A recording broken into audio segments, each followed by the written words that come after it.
So, there's been so much talk throughout time in spirituality on the observer and the observed, the relationship thereof, the duality between those items. And it's also been a tool that has been used throughout time in order to find out what we truly are. And the logic goes that whatever you observe, you can't be it because you observe it. So, if you observe something, you must be the observer of said thing. And you'll quickly figure out that there's a duality there between the observer and the observed. And it's I am the observer, whatever I is, and there's the observed, that is the phenomenal. And that's a pretty distinct form of duality, where there is separation between me, I, the observer, and the observed. And whatever I can observe, I can't be it. But if I observe anything phenomenal, then what is observing, I, can't be phenomenal. It can't. It's impossible. So what I am, quickly, can't be phenomenal, because the phenomena are appearing to I. So the question is asked, what is this non-phenomenal I, which is the subject? But I have to ask you, is there such a thing in the first place? Is there a non-phenomenal I or subject that is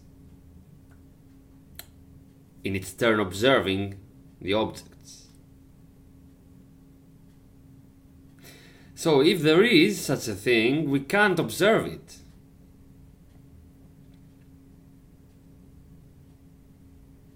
We can only be it.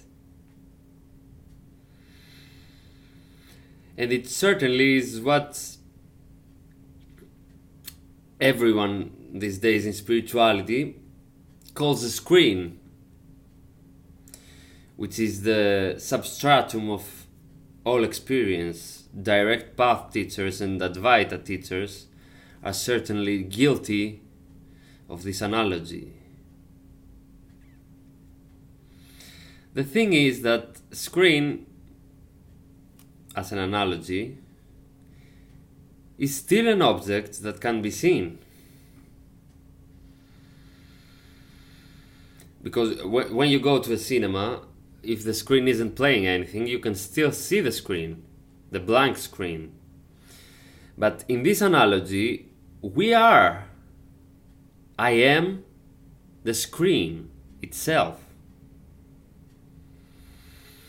So then, the question follows, naturally, what is the screen without the objects? Is there such a thing? Well, to find out, we have to get rid of all the objects. How do you do that? 2 ways, or 3 ways. 1 and 2 is meditation and sleep. Number 3 is death. Let's forget about number 3, it's pretty unpractical. Let's focus on meditation and sleep. If you go to meditation and try to get rid of all the objects, let's say I purport, I assert that I have gotten in so deep a meditation state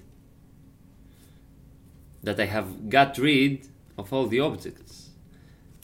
Then how do I know that I am in such a state?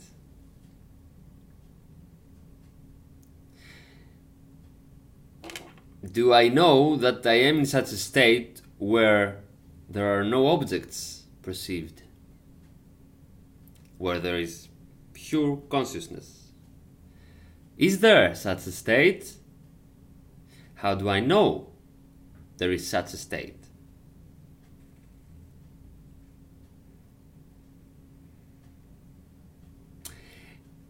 And let's see if the same holds for deep sleep. Do I know that I am sleeping?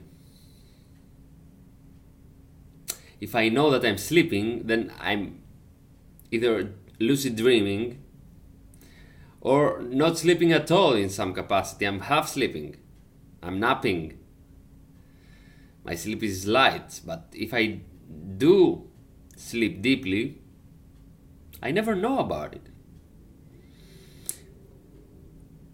One moment I'm asleep, I'm awake. One moment I am awake, trying to sleep. The next moment 8 hours have passed.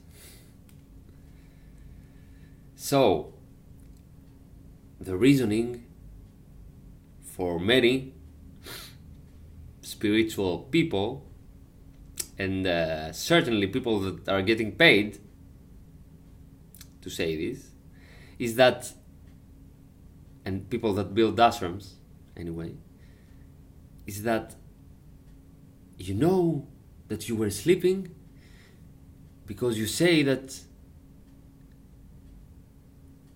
I had a good night's sleep. So how do you know that you had a good night's sleep if you weren't aware during sleep? Oh boy. First of all, if you were aware that you were sleeping, that's an object. That you had a good night's sleep, it would be an object. Second, it's not even an object because that you know that you had a good night's sleep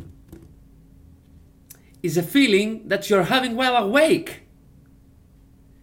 You never know that you're sleeping. That's just a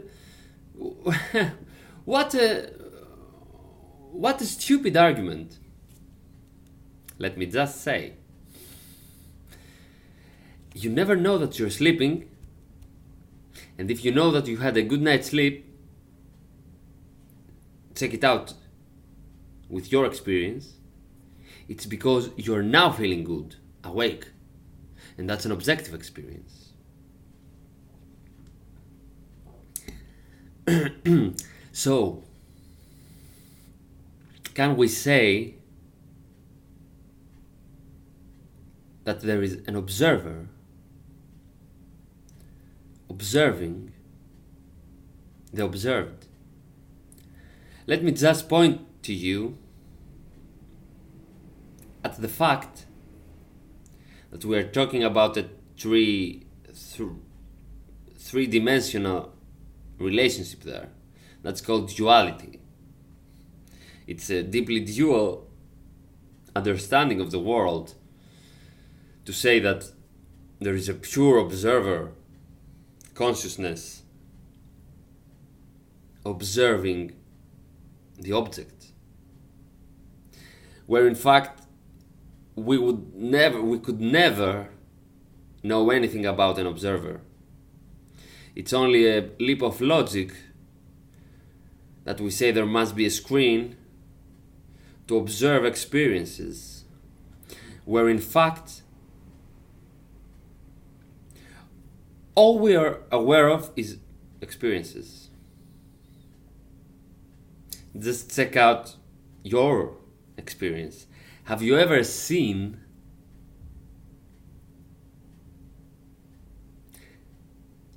Have you ever experienced the experiencer without experience? It's impossible. And that's how it's impossible that there are personal subjects, because all we know is experience.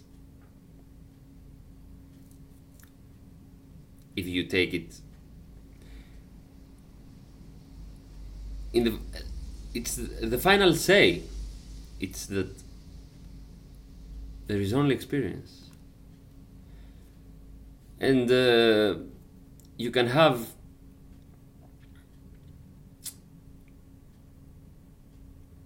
many conclusions based on that there is only experience being experienced by no screen, by no observer. But any conclusion is just that, for the moment, a conclusion, until you find the observer. You can only say that there is only experience to be experienced, and everything else is a concept like anything else. And that's it for today. See you.